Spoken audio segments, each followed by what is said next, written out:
Have you ever opened an investing app and instantly felt completely lost?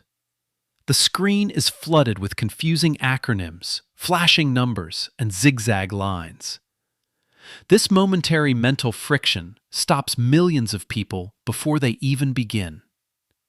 Psychology tells us this isn't laziness, it is a predictable mental barrier. Today, we decode the psychology behind why you aren't investing your money yet. Let's break down the real psychology behind people who experience first dollar friction. 1. Cognitive overload. Confusing financial jargon isn't just annoying.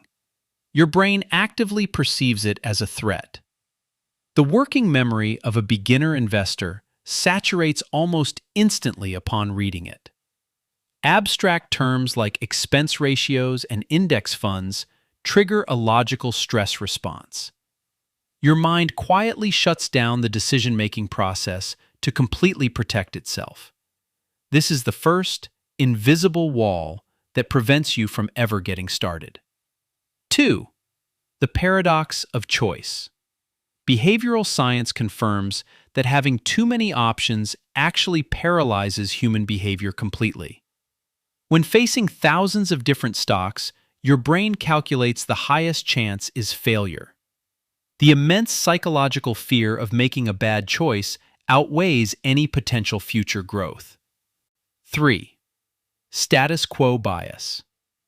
To escape this intense cognitive tension, we retreat into the comforting safety of inertia.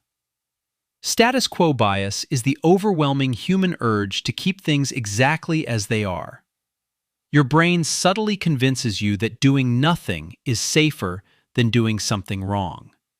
Consequently, your money sits in checking, quietly losing its purchasing value to inflation annually. But sometimes this powerful psychological friction is actually weaponized against everyday people. For decades, the traditional finance industry has used the jargon wall to gatekeep wealth. They use intentionally complex language to create a powerful illusion of necessary expertise. To truly understand how dangerous this jargon wall can be, we look at 2008. 4. The weaponization of complexity.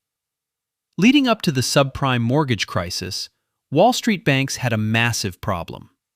They were issuing terrible, high-risk home loans to people who could never repay them. If they simply called them bad loans, no rational investor would ever buy them. So, they deployed a psychological shield made entirely of complex financial vocabulary. They repackaged these highly toxic loans and called them collateralized debt obligations. Suddenly, a terrible investment sounded exactly like a highly sophisticated financial instrument.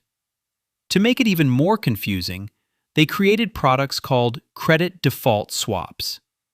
These were essentially insurance policies on the bad loans, wrapped tightly in heavy jargon. The vocabulary was intentionally designed to be an entirely impenetrable wall of dense text. It successfully intimidated regulators, government ratings agencies, and even other highly seasoned banking executives. When confronted with a term like synthetic CDO, the human brain experiences cognitive overload. The listener automatically assumes the creator of the financial product must be an absolute genius. Imposter syndrome rapidly kicks in, preventing anyone from asking a basic, necessary, clarifying question. Nobody in the room wanted to raise their hand and admit they didn't understand the math. Wall Street successfully used your natural psychological fear of sounding stupid to hide massive systemic risks. This historical event proves that jargon isn't just confusing, it is an active tool for misdirection. When the housing bubble finally burst, the global economy lost trillions of individual dollars. The curtain was violently pulled back on the greatest linguistic trick in modern financial history. The so-called experts were simply hiding bad math behind big, intimidating vocabulary words. 5. Breaking the jargon wall. Knowing this specific history is your absolute greatest weapon against financial imposter syndrome today. The most successful long-term investors do not memorize complex Wall Street vocabulary or daily charts. They rely instead on aggressively simple, highly automated behaviors to consistently build their wealth. True financial literacy is the unique ability to ignore the intentionally confusing market noise entirely. When you fundamentally realize the jargon wall is just an illusion, the initial friction disappears. To finally overcome your first dollar friction, you must rigorously practice the art of strategic ignorance. Stop trying to actively learn day trading technical analysis or complex derivative options strategies. Start by mastering only the basic terminology needed for broad market index funds today. An index fund is genuinely just a single basket holding small pieces of top-tier companies. It completely removes the paradox of choice because you are simply buying the entire overall market. The S&P 500 automatically tracks the largest U.S. companies, requiring zero daily management. Next, you must aggressively automate your first dollar investment to permanently defeat the status quo bias. Set your primary bank account to automatically transfer a very small amount every single month.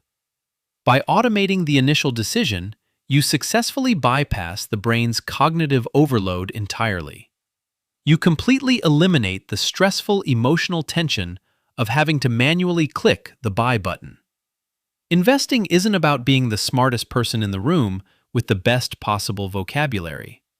It is simply about starting early, staying remarkably consistent, and refusing to be psychologically intimidated. The next time you open an investing app, do not let the chaotic layout overwhelm you.